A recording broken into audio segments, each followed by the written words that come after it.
about this draft now than you've been through the whole process than maybe you did earlier in the year? People weren't really projecting it to be particularly deep. No, I think back to some of the prior drafts. Obviously, Pascal at 27.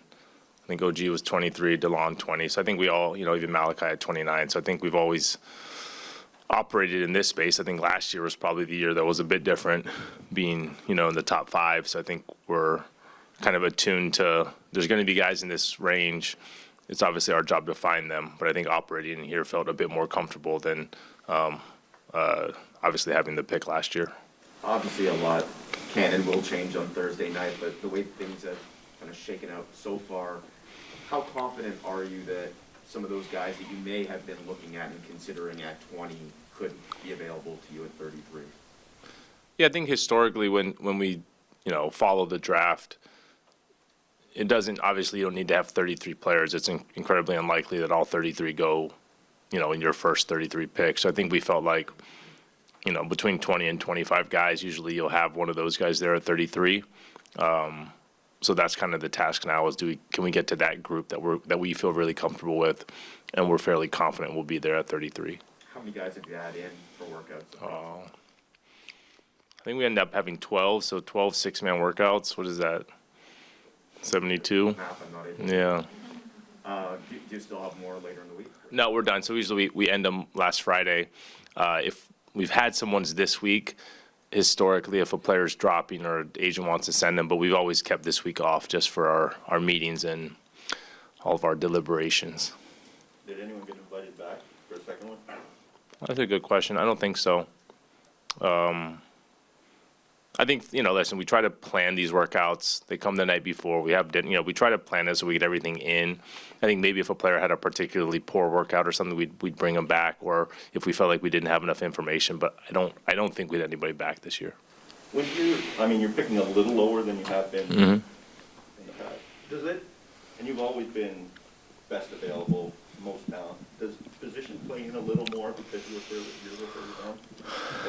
It's probably the same answer every year. No, I think it's always going to be best available. I think maybe more is, type of player as opposed to position, versus, you kind of know what we're doing here. So versatile, defensive, they can make a shot, great. But like looking at those type of players typically. Well, obviously you guys have confidence in what you guys are trying to say for otherwise.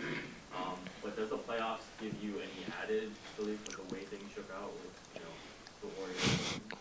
I don't know. I mean, if you have Steph Curry, obviously, there's no profile for these guys, But even with the Celtics, like a bunch of just, athletic guys that can switch. I think for sure, yeah, you saw it, right? They switch everything. I don't think it's as new as maybe discussed. I think that's, if you think back to those Golden State teams that won it, I mean, KD, Draymond, Iguodala, like they had that style, right? So that style has been effective for a while. But I also think Golden State, breaks it because they have Steph too, and so he's not that, but he's just, an all-time great scorer, shooter, leader, all that stuff. Do you anticipate the offseason beyond the draft to be a little busier than maybe you were thinking? Like, is how much of... For us? Yeah.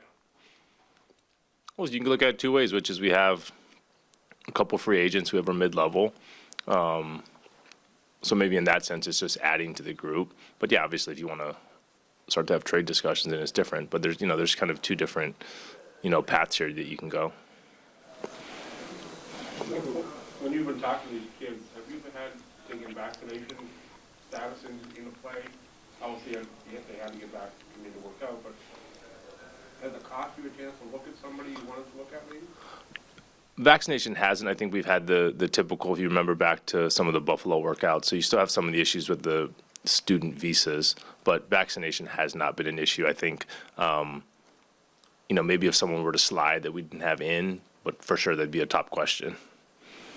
When it comes to just, the amount of work that goes into one pick, does that, workload ever sort of overwhelm you, or sort of how do you manage just the fact that you're spending months and months and months and you get one guy at the end of it? It's a good question. There's probably some debates whether it's too much, but I do think it's the one, it is one area of roster building where, potential is unlimited. And so I think that's why so much time is spent on the draft.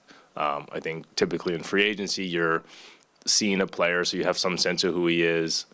With trades, there's usually a body of work, and I think the draft is that great unknown. And I think that's why people spend so much time, because if you can get, a really good player in the second round that becomes an all-star, the value there is basically immeasurable. What are the dinners like you have with these kids? Like how important are they into getting insight into what kind of humans they are? And how does that factor into any of your decisions? It's like when you have dinner, Dougie, you get a lot out of them, right? I'm being honest, so you get to meet the kids and you get a sense of how they interact with you, with the staff.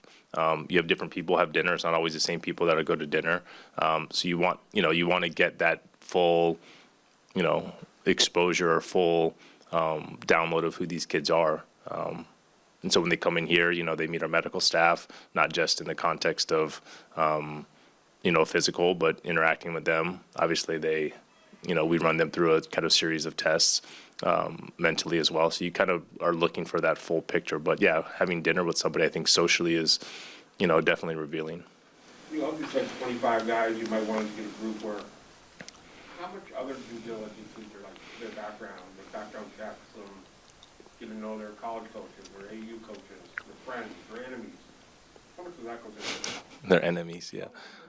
No, it is. You want to paint a full picture of the kids. So I think, thinking back to Scotty, we started him at 16, right? So you kind of take them from like the first kind of, realistic point to step back and go talk to people in their high school, go talk to coaches, go talk to players they played against. And so that amount of time it takes a long time to do that. So you want to probably do that for, 10 to 12. You can't do it for all 60. But yeah, so you dig as deep as you can, and, questionable decisions from the outside. So you want to ask them. We do have our 30 minutes in Chicago where that's your chance to ask if there's anything controversial or, something that came up publicly or something that you found out about. You want to ask them that question then. Have you had a chance, or did you try, or have you tried to meet or work out any guys who are projected higher in the draft if there are things there? You can't get any of the top guys. I think we probably have guys ranked higher than other teams, so you can get those guys in.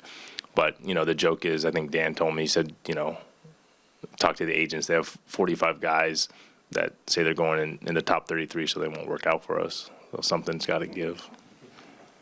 Bobby, of those 20 to 25 guys that you have on your radar, like, how many of you do you think can actually make an impact on this team, like, immediately? I think you think all of them. Historically, I think about 20 of the 60 in a draft become real players, so that's kind of where that number comes from. And what's your numbers on the second round guys? Oh, I don't know. I think someone told in our range 3 out of 10 make it. When you're looking at a player, are you sort of looking at the best player available, or the best player available sort of fits what the Raptors are looking for? Like, if there's a guy who maybe doesn't play defense but is a great shooter and is really good. But I think generally it's best player available. There's probably like 1 or 2 things that are like, okay, it'd be really hard for us to take that style of player. So generally best available. Yeah, there are some, bumpers at the very wide end that, okay, we're just not going to do that.